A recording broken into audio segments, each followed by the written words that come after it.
Bom, vamos lá. O que é o MEI, né? Antigamente, pessoal, não existia o MEI para aposentar, né? Você tem uma contribuição ali mínima do INSS, né? O imposto a gente já vai falar sobre ele. Você é legalizado, você tem um CNPJ, né? E mais especificamente, você consegue então usufruir dos benefícios da Lei Complementar 123, né, de 2006, são os benefícios para microempreendedores, para empresas de pequeno porte nas licitações que a gente falou até, e cooperativas, né? Que a gente falou até na semana passada isso daí, beleza? Só um detalhe, galera. Originalmente, apenas a título de conhecimento, o governo ele criou a MEI basicamente por dois motivos. O primeiro, que é esse que o Bruno falou, para que aquela pessoa tenha, assim, a sua contribuição, apesar de muitos deles já pagarem como autônomos, ter a contribuição, tirar esse pessoal da informalidade e também, claro, arrecadar imposto. Mas o imposto do MEI ele é diferenciado. Mais para frente a gente vai falar um pouco mais sobre isso, mas só para vocês saberem, o MEI ele tem todo um sistema diferenciado, tanto de quadro societário, de tributação e de faturamento. Ele é um sistema totalmente à parte das outras empresas, beleza? Basicamente, então, ele é um tipo de empresa que ela é bem menos burocrática de você abrir, vamos dizer assim. Você não precisa, por exemplo, ter um contador para você abrir um MEI. Você mesmo consegue fazer isso, né? Então, hoje, na internet, você encontra diversos tutoriais que ensinam como que você faz para abrir um MEI. É um site do próprio governo, onde você vai lá, faz um cadastro rapidão ali, né? Coloca seus dados pessoais e tudo mais. E aí você consegue, então, abrir o seu MEI. A partir daquele momento, galera, você tem um CNPJ. Você já não é mais somente uma pessoa física, mas você também tem uma pessoa jurídica, né? Que é a figura do MEI. O MEI, geralmente, ali ele vem, razão social, vem o nome da pessoa mesmo, CPF. Esse é o MEI. No canal da Magna Licitações, aqui no YouTube, para você que está acompanhando pelo YouTube, também temos aí um tutorial onde eu ensino passo a passo mesmo, onde que você vai, tudo que você tem que fazer, o cadastro no gov.br, o antigo Brasil Cidadão aí, né? Cadastro na plataforma do empreendedor, do MEI ali. Dou características também do que é o MEI, enfim, tá tudo bem completo lá. A ideia aqui não é realmente ensinar como que você fará para abrir um MEI agora. A ideia é falar o que é o MEI e como que você vai utilizar ele para ganhar dinheiro em licitação. Então, muita gente pergunta para a gente, por exemplo, se dá para participar de licitação como pessoa física. Eu consigo participar de licitação como pessoa física? E aí, a resposta é que sim, você consegue, né? Não é a maioria dos editais que autoriza você participar como pessoa física, porém, a grande dificuldade de você participar como pessoa física é exatamente essa. Não são todos os editais que aceitam, né, a pessoa física como participante, e também você não tem os benefícios ali da Lei Complementar 123. Você não é considerado uma empresa, ou melhor, você não é uma empresa. E aí não faz sentido você utilizar os benefícios da Lei Complementar 123, que a gente falou, então, na semana passada, tá bom? A título de conhecimento, galera, a maioria das licitações não é permitido o CPF participar como pessoa física. Por quê? Porque isso vai acabar gerando um vínculo empregatício com a administração, tá? E é uma recomendação de muito antes faz mais de 10 anos, onde realmente tende-se a tirar não contratar CPFs e sim contratar CNPJs, tá? Apesar de ter toda aquela responsabilidade que a administração tem, não é diretamente. Então, a ideia é dificilmente você vai encontrar uma licitação que possa participar com o CPF. São nichos realmente muito específicos que você não vai conseguir, mas a grande maioria, eu diria que mais de 90% das licitações não pode participar com o CPF, tá bom? Além do que, você também não vai conseguir ter os benefícios aí da MEI, que vai ter, que é simples de abrir, como o Bruno já falou, tanto de documentação, quanto alguns outros aí que a gente vai citar mais para frente aqui, beleza? Isso aí. Bom, então deixa anotado aí na sua atividade de casa para você fazer depois, né? Se você tem interesse em abrir um MEI, depois dá uma pesquisada no nosso canal aqui no YouTube, como abrir um MEI, que eu lá tenho um tutorial onde eu explico passo a passo mesmo, certinho, uma aula bem completa, que você vai sair de lá já com o seu MEI. Respondo várias dúvidas a respeito do tema, né? Dúvidas que estão ali no próprio site do governo, né? Como, por exemplo, a limitação de quinais, que a gente vai falar daqui a pouquinho, a questão dos custos para você abrir uma MEI, enfim, como que você vai fazer para se dar bem no mercado das licitações como MEI, tá bom? Só rapidinho, só fazer uma contribuição aqui. Pablo falou que ele tem uma MEI e a ideia é entrar nas licitações da prefeitura da cidade dele. Boa ideia, é justamente esse um dos benefícios, facilidade de abrir a MEI e os benefícios que você vai usufruir. Teve mais umas dúvidas aqui, mas depois eu entro. Kleber, eu vi sua dúvida aqui, a gente já vai responder. Só entrar um pouquinho mais no assunto aqui e a gente já responde, beleza? algumas dúvidas aqui no Instagram. Você que está pelo YouTube, pelo Facebook também, vão mandando as dúvidas aí se você tiver a respeito do MEI ou a respeito de licitação como um todo, que já a gente vai fazer umas pausas para poder responder, tá certo? Bom, vamos lá. Para quem que compensa, então, abrir uma MEI? Compensa para eu que quero ser um consultor abrir uma MEI? Compensa para mim que quero, sei lá, vender meus produtos, né? Vender os meus serviços para o governo, enfim. Para quem que compensa abrir uma MEI? Vamos lá. Se você já tem uma empresa, sendo MEI ou não, ok, beleza, você já está com a tua empresa lá. As regras, como um todo, para licitação é muito parecido com a MEI, tá bom? Tudo que a gente falar aqui, 99% vai poder ser usado também para você que tem uma ME, por exemplo, para você que tem uma IPP, tá? A MEI é para quem? Para aquela pessoa que pretende, a gente aqui costuma, né, aconselhar o pessoal realmente que está pensando em começar a vender para o governo, que ainda não tem uma empresa, que comece como MEI. Comece, abra a sua empresa ali, seu MEI, na mesma hora que você vê minha aula do MEI lá, como eu ensino você a fazer essa abertura do MEI, no mesmo dia você já sai com o seu CNPJ. E aí você já pode ir lá e cadastrar a sua empresa para você poder participar de licitações. Então, quem compensa abrir o MEI hoje é quem ainda está na dúvida, que ainda quer dar os seus primeiros passos em licitações, né? Que ainda nunca teve um negócio na vida, compensa muito abrir o MEI. Por quê? Bom, primeiro porque é bem desburocrático ali o processo de você abrir a empresa, bem rápido mesmo, bem fácil, né? É simplificado. Você também tem um custo mínimo ali que você paga de imposto, acho que o Serra já comentou até, que é o quê? Coisa de R$50 por mês, né? Como quando você tem uma ME, por exemplo, você paga de acordo com o seu faturamento. O MEI não, o MEI é uma tarifa fixa ali de 50 e pouquinhos reais e você paga isso daí, então para quem está começando é excelente. E você usufrui de todos os benefícios que uma empresa grande tem, grande assim, né? ME e EPP tem nas licitações, tá bom? Esse, galera, talvez seja um dos grandes diferenciais da MEI, tá? Porque esse imposto que você vai pagar, ele é fixo todo dia 20 do mês, só que ele é independente do seu faturamento. Se você faturar zero, você tem que pagar de qualquer maneira, mas vale para a sua contribuição aí, para a sua aposentadoria com o salário mínimo. Então, independente disso, você está basicamente pagando a sua contribuição. E se você faturar 1, 2, 3, 4 mil no mês, o seu imposto vai ser o mesmo, tá? Então, esse é um dos benefícios que o MEI tem, e ele não está nem relacionado à licitação, ele está relacionado à tributação do MEI, que a gente já falou que ele é uma tributação diferenciada, ele tem todo tudo no MEI é diferenciado, tanto a questão societária quanto o porte, faturamento, é tudo diferenciado, e esse na questão tributária é isso, você não tem vinculação do quanto você paga de imposto para quanto você está faturando, beleza? E aí o limite, o MEI, ele tem um limite de faturamento ali que você pode vender por ano, você ultrapassando esse limite, você sai então do enquadramento como MEI, aí você passa então a ser um ME. E aí você tem que ter um contador para fazer essa transição e tudo mais, tá bom? Então é uma dúvida até meio que comum entre todos que têm uma MEI ou que pretendem abrir uma MEI, é o quê? Eu posso participar de licitações que sejam já superiores ao limite da MEI? Qual que é o limite da MEI? A MEI hoje ela pode faturar até R$81 mil, por isso se eu estiver errado, 81. Mas eu acho que é 81 mesmo, né? Por ano. R$81 mil de faturamento por ano. Esse faturamento, pessoal, não quer dizer licitações ganhas, não. Tá bom? Você pode ganhar uma licitação de 100 mil, por exemplo, você que já conhece o que é SRP, já acompanha a gente no canal, você já sabe. Às vezes você vai lá, ganha uma licitação SRP de 100 mil reais, porém, isso não é o faturamento. O faturamento é o quê? É o momento que você vai lá e emite a sua nota fiscal. Quando o governo ele fizer o pedido do seu material, do seu serviço, você vai emitir uma nota fiscal. E aí, no momento em que você emitir mais de R$81 mil no ano de nota fiscal, aí sim você sai do enquadramento como MEI, aí você passa então a ser a ME, tá bom?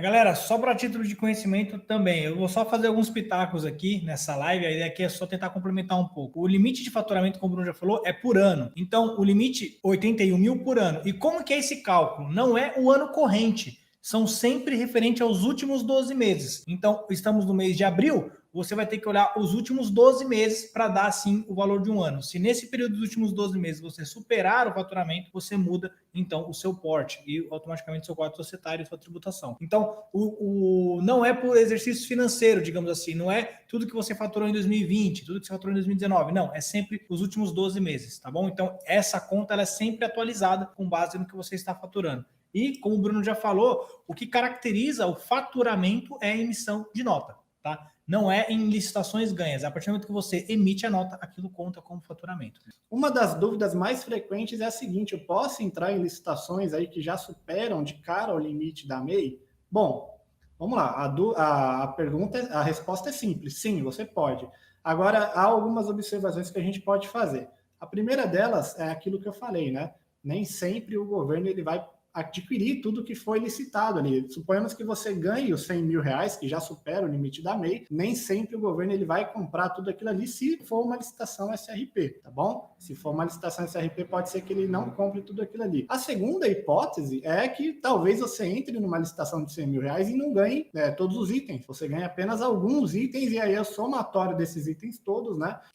E aí sim, pode ser que dê acima, pode ser que dê abaixo, mas enfim, não necessariamente, pessoal, toda licitação que você for entrar, você vai ganhar. E estatisticamente falando, né, a nosso escritório aqui, a gente participa de muito mais licitação do que a gente ganha, tá bom? Então, geralmente a gente participa de várias licitações. Olha, é muito raro mesmo os casos que a gente ganha todos os itens, muito raro, tá? Acontece sim, claro que acontece, mas isso acontece na maioria das vezes com quem realmente tem preço. Então, a gente tem alguns clientes aqui, por exemplo, que o índice de aproveitamento é muito alto. Que o índice de aproveitamento é muito alto. Por quê? Porque o cara é fabricante. Ele mesmo fabrica o produto, ele tem uma logística boa, já é uma empresa estruturada. Então, esse tipo de empresa é mais fácil ganhar. Quando a gente entra numa licitação, por exemplo, tem um item só, aí a gente basicamente vai ganhar tudo, né? Só tem um item. Mas, assim, o que eu quero dizer é o seguinte, não se preocupe em olhar o valor da licitação de início, né, e ficar preocupado com o limite de faturamento, se você vai estourar ou não. Na dúvida, entre, participe. Se você ganhar acima de 100 mil reais, ainda fique tranquilo. Você não vai precisar ir lá e alterar a empresa de MEI para ME logo de cara, porque é aquilo que eu falei, o SRP nem sempre obriga o governo a contratar. Mas, se você ganhar, no momento, é possível você fazer essa transição de MEI para ME ao longo da sua jornada, ao longo do percurso, né? Então você foi lá, ganhou a licitação, o governo começou a pedir tudo ali, bateu os 80 mil, os 81 mil, não tem problema. Você vai lá, vai contratar um contador, né, para ele te mudar, né, de MEI para ME, isso tudo já ao longo do contrato, não tem problema. Depois você vai lá, faz um contato com o órgão público e você altera, então, sai do MEI e vai para o ME, tá bom? Então não tem problema nenhum, participem da licitação, fiquem tranquilos. Essa é uma dúvida muito comum, por isso que a gente está batendo muito nela, tá? Já vou puxar um gancho, galera, para uma outra coisa. Muitas das vezes, o cara que tem uma empresa, um MEI, o receio dele é ele comprometer muito do capital que muitas vezes ele não tem, um capital de giro. E aí cabe justamente a recomendação que o Bruno já falou. Em uma licitação de 100 mil, provavelmente você não vai ganhar ela inteira. As chances são muito pequenas, dependendo, claro, da quantidade de itens, mas é muito difícil. E aí, por mais que você esteja participando de uma licitação de 1 milhão, você cotou todos os itens, só que você já ganhou o item 1, ganhou o item 2, já faturou uns 200 mil, para você isso já é ótimo, excelente, você pode não dar mais lances nos outros itens. Você vai dosando ali conforme você tem um capital. A gente sabe que uma das preocupações de quem tem uma empresa pequena é essa, é comprometer muito do seu capital. Mas na licitação você escolhe os itens que você vai participar. Você tá fazendo aquela cotação inicial é válida. Só que durante o transcorrer da licitação você vai vendo os itens que você já ganhou. Ou, por exemplo, se você perdeu o item 1, o item 2, talvez valha a pena você se esforçar para ganhar muito mais o 3, o 4. Então, você vai dosando ali de acordo com o seu capital, de acordo com a estratégia da sua empresa. Não existe estratégia certa ou errada, você vai ganhando, tentando ganhar, claro, de acordo com a sua estratégia, mas você não é obrigado a participar e diminuir todos os itens que você cotou. Você pode deixar no valor inicial ali, que é um valor cheio, se você já estiver satisfeito com os seus resultados dos itens anteriores, beleza? Eu acho que ele falou alguma coisa que ele foi participar de uma licitação e estava escrito em adjudicação. Me corrija se eu estiver errado. O que acontece? A fase de adjudicação é quando o pregoeiro ele já fez a licitação dele, ele já aceitou a proposta, ele já habilitou as empresas, já fez tudo o que ele precisava fazer. Aí, antes de terminar a licitação, ele abre o prazo para intenção de recurso, que foi o que a gente... Então, ele abre o prazo para intenção de recurso, que é o ato final, E aí o adjudicar é quando o pregoeiro fala, da minha parte acabou, não tenho mais nada para fazer nessa licitação. Aí ele vai passar para uma autoridade superior a ele, que vai analisar o trabalho dele, e aí ele homologa, tá bom? Então, se já está nessa fase de adjudicação, quer dizer que a licitação já ocorreu e que o pregoeiro, em tese, já até acabou ou está em vias de acabar o trabalho dele. Ele está apenas esperando, caso tenha um prazo de recurso aí acabar, mas provavelmente já até acabou também, ele só vai depois adjudicar aquela licitação. A licitação já ocorreu, não tem mais como você participar, beleza? Teoricamente falando, de acordo com a lei aí, né? Aí já é um pouco mais jurídico, é o momento em que o pregoeiro, ou o pregoeiro, ou o presidente da comissão, enfim, ele declara o fornecedor como vencedor daquele item, ou seja, ele já aceitou o item e ele já habilitou a empresa. É aquilo que o Serra falou, né? Agora o trabalho dele já está feito, agora é só a autoridade superior ir lá e homologar tudo, fechar mesmo realmente e terminar a licitação. Essa é a adjudicação aí na teoria. Mas caso ganhe 4 itens e ultrapasse esse valor, foi o que a gente falou, Wilson. O fato de você ganhar a licitação não quer dizer que você tem isso faturado.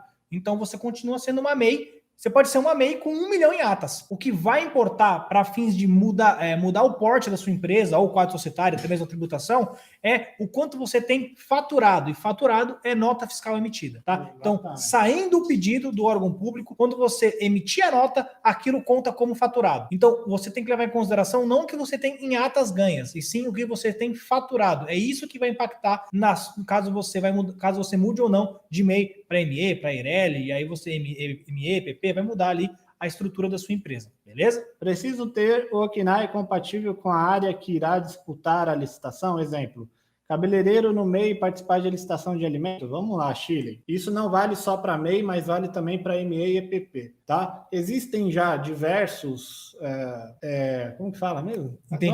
Entendimentos, já existem diversos entendimentos, já de vários tribunais de contas até, de que o pregoeiro, de que o presidente da comissão, ele não pode impedir uma empresa de participar da licitação apenas por questões de objeto, de KNAI, tá? Apenas por questão de KNAI. Ah, mas eu não tenho KNAI. A gente já participou de várias licitações aqui do cara que vendia pão e o cara estava participando de licitação para entregar componentes de informática, por exemplo. Já participamos e confesso que realmente coça o dedo aqui para a gente poder impugnar o edital, para a gente poder entrar com recurso contra o cara que ganhou, mas infelizmente a gente já fez isso até, né? Vai que cola, mas não tem colado nas últimas vezes, então a gente até parou de perder tempo, porque não adianta. Então existem vários entendimentos de que é preferível que o pregoeiro, que a comissão da licitação, ela aceite que a empresa participe. Para quê? Para você não vedar a competição, você não cercear, limita, né? Então, assim, você deixa a galera entrar normal, e aí depois, se o cara ele conseguir comprovar que ele tem condições de entregar aquele objeto, apesar dele ter um outro que não é nada a ver lá, se ele conseguir emitir nota tudo certinho, ele pode participar numa boa, tá bom?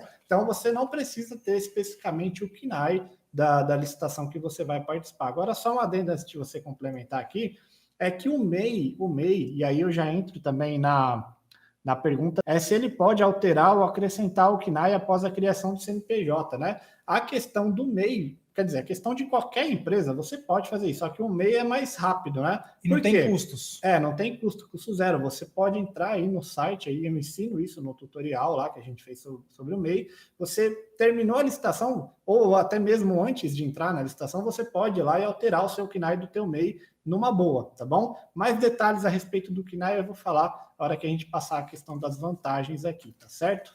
Basicamente é isso, galera. Apenas para vocês entenderem, quando você tiver uma empresa que ela é uma ME, uma EPP, quando você for fazer alguma alteração no KNAI, isso gera um custo, tá? E esse custo, muitas das vezes, depende da sua cidade, do seu computador que for fazer isso para você, ou se você for fazer manualmente, mas tem um custo. O MEI não, o MEI é gratuito. Você vai lá e apenas inclui ou altera, tira um, coloca outro segmento ali.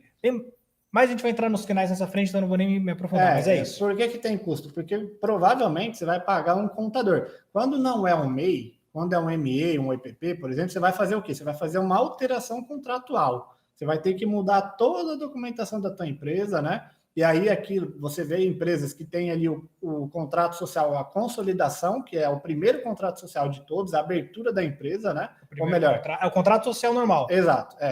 E aí depois você tem as alterações do contrato social. Então, toda vez que foi feita uma alteração, aquele processo teve que ir para a junta comercial, teve que passar por uma burocracia ali e fazer essa alteração, uma análise e tudo mais, aprovação. E geralmente quem faz isso é um contador. Por quê? Justamente porque o contador ele é especialista no assunto, ele trabalha com aquilo o dia inteiro. Então, para ele é mais simples. Você pode fazer como você mesmo, sem precisar pagar um contador? Você pode. A gente até conversou com um amigo nosso que é advogado, a gente fez uma reunião na sexta, e ele falou que a empresa dele, ele mesmo está fazendo a abertura. Ele é advogado, né? Então ele deve entender um pouco do assunto. Então ele não está pagando, né, alguém para fazer isso. Ele está fazendo ele mesmo. Você pode fazer isso, só que você tem que ter um certo conhecimento. E aí uma pergunta que até você vai saber responder até melhor que eu. Qual a diferença da ME para a limitada? Então a gente até tem um vídeo que o próprio Serra fez, né, falando exatamente sobre a diferença de quadro societário, tributação, essas coisas lá no canal do YouTube também, para quem está no YouTube aqui no canal do YouTube, e aí ele explica mais em detalhes. Mas quer fazer alguma observação a respeito disso? Olha, essa questão de limitada, no vídeo eu explico muito mais detalhes, vai ser difícil explicar aqui, mas não existia antes algumas características de empresas, então criou esse estereótipo de que a empresa é limitada. Hoje, basicamente, todas as MEs e EPPs são limitadas. Essa limitada quer dizer que é de responsabilidade dos sócios limitada ao capital social. Hoje em dia, basicamente, todas as empresas são limitadas. Você não compromete mais o capital social seu, CPF, na sua empresa. É que esse nome não existia antes, só existia limitada antes, então criou essa diferenciação. Mas na aula eu explico, tá no YouTube aqui, vai ser difícil fazer uma aula, vou ter que pegar vários conceitos, a aula tem mais de 40 minutos, então vai ser difícil explicar, mas basicamente é isso. Hoje todas as empresas, se você for ver, no final tem lá um LTDA, que é de responsabilidade dos sócios limitada ao capital da empresa. Então, exemplo, só para finalizar, se eu tenho 1 milhão em patrimônio, só que o capital social da minha empresa é 500 mil ou 50 mil, para ficar mais fácil. Se eu tiver uma dívida de 100 mil, como a responsabilidade é limitada ao capital social, não pode se pegar o dinheiro que eu tenho em pessoa física, tá bom? Basicamente é isso. Tem algumas ressalvas, mas é de maneira simples. Exato. Também não quer dizer que porque ela é MEI, ela é limitada. São coisas diferentes, tá? O MEI, o ME, o EPP é o porte da empresa. Aí é questão de faturamento, questão de quanto que a empresa movimenta. Agora ela pode ser, por exemplo, EPP e ser limitada. Ela pode ser ME e não ser limitada. Ela pode ser ME e um Eireli, por exemplo, que é um empresário individual. Enfim, tudo isso daí o Serra explica lá no vídeo. É uma aula de mais de 40 minutos, então a gente não vai ficar alongando, porque primeiro que não é o tema da aula e segundo também que é uma explicação muito longa, tá? Ou o órgão aceitam somente NFE ou existe a possibilidade, a necessidade de enviar a nota fiscal. Olha, Gelson, isso daí eu vou te dar a minha opinião, tá? A maioria, até hoje, a gente nunca foi impedido de participar de licitações entregando a NFE, que é o quê? A nota fiscal eletrônica. Na verdade, a gente só entrega esse tipo de nota fiscal. Agora, se eu não me engano, tem uma legislação que já está obrigando meio que algumas empresas a emitir realmente a NFE. Não trabalha mais com a questão da nota fiscal impressa. A nota fiscal que não é eletrônica, galera, é aquele bloquinho, né? Lembra antigamente que você fazia a nota fiscal tudo na mão, rabiscando ali e tal. Então, é uma coisa que já está ficando no passado, mas que algumas empresas ainda utilizam, tá bom? Mas o que eu tenho a te dizer é isso, a gente sempre participa, sempre é emitida a NFE, e a gente nunca foi impedido nem nada. Na verdade, eles até preferem, né? Porque aí consegue autenticar a nota fiscal. Autenticar não, você consegue verificar a veracidade da nota, tá? Tem um código ali e tudo mais. Vocês acham que com essa crise do Covid, as prefeituras, meu Deus, irão começar a atrasar os pagamentos?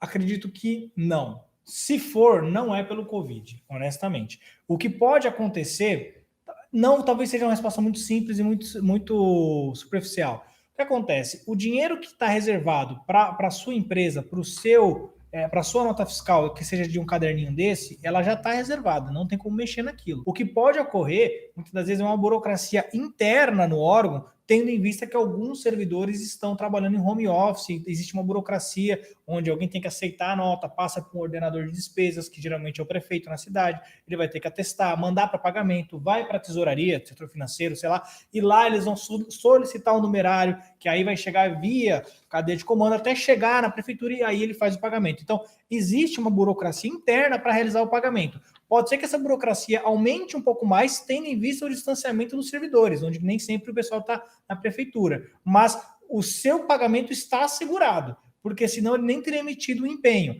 Quando ele emite o empenho, quer dizer que a sua verba já está reservada para aquilo. Então, se houver um atraso, não se justifica por questões de repasse. Isso aí já é previsto, não deveria atrasar. É apenas uma burocracia interna. Pode acontecer por esse motivo. Mas eu acredito que na grande maioria, pelo menos na nossa vivência aqui dos nossos clientes, não está acontecendo. Claro que nem todos os nossos clientes vendem para prefeituras, mas os que vendem não está tendo problema até o momento. E, pessoal, a gente fez já 2 lives a respeito do assunto e agora a gente vai falar a respeito das vantagens e desvantagens do MEI, tá bom? Bom, particularmente, aquilo que a gente já falou, uma das vantagens do MEI é a rápida abertura. Rapidão, você chega ali e abre o MEI tranquilo. Em 1 hora, você já viu o meu vídeo e você já abriu o seu MEI. Tá? Então tem um vídeo de uma meia hora, 35 minutos, onde eu ensino, repetindo apenas para quem chegou agora, né? Existe um vídeo lá no YouTube onde a gente ensina a abrir o MEI, todas as características, todos os detalhes possíveis do MEI, tá nessa aula, e ela tem uns 35 minutos. Então você dá tempo de você assistir a aula, você corre lá, faz o seu cadastro, em 1 hora você já conclui a abertura do teu MEI. Você já está com o CNPJ na mão, na mesma hora, no ato, tá certo? Então, a rápida abertura é realmente um benefício muito bom para a questão do MEI. Um outro benefício é que você não é limitado de participar de licitações. A gente já comentou aqui também no começo da live. Você pode participar em qualquer licitação que você quiser, independente aí do tamanho da licitação. Se é uma licitação grande, se é uma licitação pequena, enfim. Você não é impedido de participar de licitação sendo MEI, tá bom? Outro benefício, você possui, né, os benefícios de acordo com a Lei Complementar 123 de 2006, que também já comentei aqui, que, por exemplo, uma pessoa física não tem. Então, o MEI, o cara que é o MEI, ou a pessoa, a mulher que é o MEI e tudo mais, você tem benefícios de pequenas empresas nas licitações, que também já temos um vídeo aqui no canal, onde a gente fala desses benefícios e tudo mais, tá certo? Passando muito rápido aqui, para quê? Para a gente ficar respondendo dúvida, que eu tô vendo que tá cheio, tá bom? Se tiver dúvida em relação a tudo isso que eu tô falando agora, das vantagens do MEI e tudo mais, mandem aí, não deixem de mandar, tá, galera?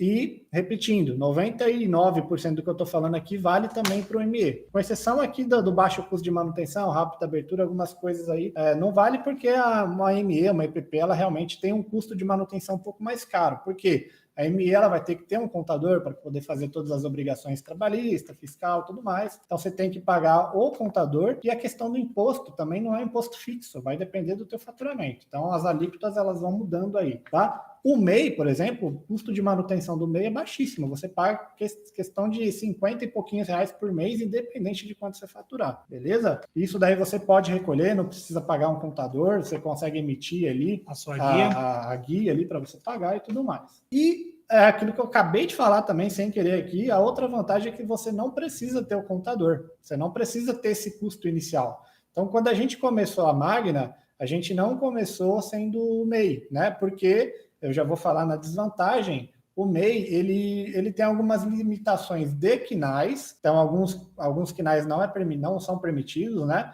Você tem um MEI, e ele também... Faturamento e sócios. Exato, ele tem limitação tanto no quadro societário, quanto no faturamento, quanto na tributação. Exatamente, é das atividades e dos quinais aí, basicamente era isso que eu queria falar. Então a gente já começou tendo um passivo, já tinha uma dívida todo mês que era o quê? O contador, os R$400 do contador.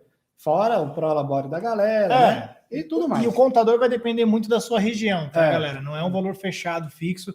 Tem contador que cobra barato, tem contador que cobra um pouco mais caro, tem contadores online hoje em dia que você consegue fazer tudo à distância.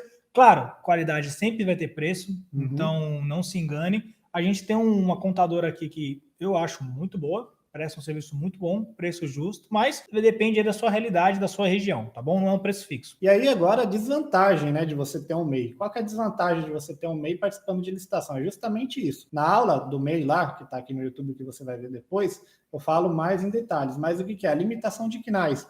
Então o MEI, você pode ter o quê? Uma atividade principal, KNAI principal ali, 10 atividades secundárias, né? KNAIs secundários. Então você coloca uma atividade principal e você coloca 10 secundárias ligadas ao principal. Então você coloca uma atividade mais abrangente ali, vender gênero alimentício, e depois você coloca como secundária, por exemplo, comércio de bebidas, comércio de alimentos produzidos através do leite, né? Enfim, tem vários principais secundários que você vai colocar depois no MEI. Isso tudo você que vai fazer pessoalmente, você não precisa pagar um contador para fazer isso. De licitação como MEI, se você vira alguma licitação aí que seja interessante para você, você vai lá e altera o seu KNAI e tá tudo bem, tá bom? Bem rapidinho, sem burocracia nenhuma. A outra desvantagem é aquilo, para quem quer ser consultor, por exemplo, não pode ter o MEI, porque o MEI, pessoal, você não pode exercer atividades intelectuais, você não pode, por exemplo, ser consultor, atividades que envolvam raciocínio, o uso do conhecimento, exato, do intelecto, né? Você não pode ser contador, por exemplo, você não pode ser consultor, você não pode ser engenheiro, arquiteto, advogado, todas essas atividades que envolvam o intelectual ali da galera, você não pode ser um MEI, infelizmente, né? A gente vê que algumas pessoas adaptam aí o jeitinho brasileiro de você ir lá,